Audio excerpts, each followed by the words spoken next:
एक बार पिता और पुत्र जल मार्ग से यात्रा कर रहे थे और दोनों रास्ता भटक गए। वे दोनों एक जगह पहुँचे जहाँ दो टापू आसपास थे। पिता ने पुत्र से कहा, अब लगता है हम दोनों का अंतिम समय आ गया है।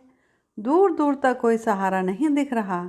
अचानक उन्हें एक उपाय सूझा। अपने पुत्र से कहा कि वैसे भी हमारा अंतिम समय नज़दीक है, तो क्यों ना हम ईश्वर की प्रार्थना करें। उन्होंने दोनों टापू आपस में बांट लिए, एक पर पिता और एक पर पुत्र, और दोनों अलग अलग ईश्वर की प्रार्थना करने लगे।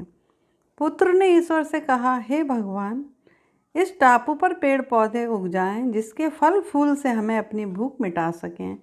प्रार्थना सुनी गई। तत्काल पेड़ पौधे उग गए, उसमें फल फूल भी आ गए। उसने कहा, ये तो चमत्कार हो गया।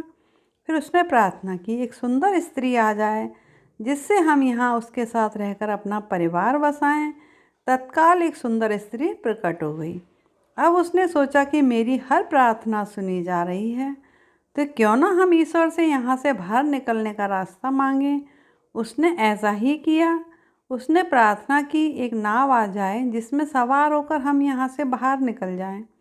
तत्काल नाव प्रकट हुई और पुत्र उसमें सवार होकर बाहर निकलने लगा।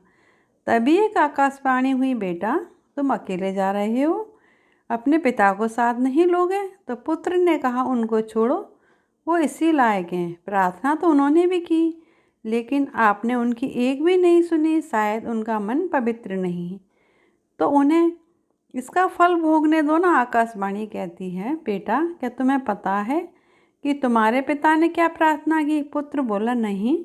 तो सुनो, तुम्हारे पिता ने एक ही प्रार्थना की, हे भगवान, मेरा बेटा आपसे जो मांगे उसे दे देना। प्रभु हम सबको इस लायक बनाना कि हम अपने माता पिता के साथ हमेशा हंसते मुस्कुराते रहें। जय श्री राधे।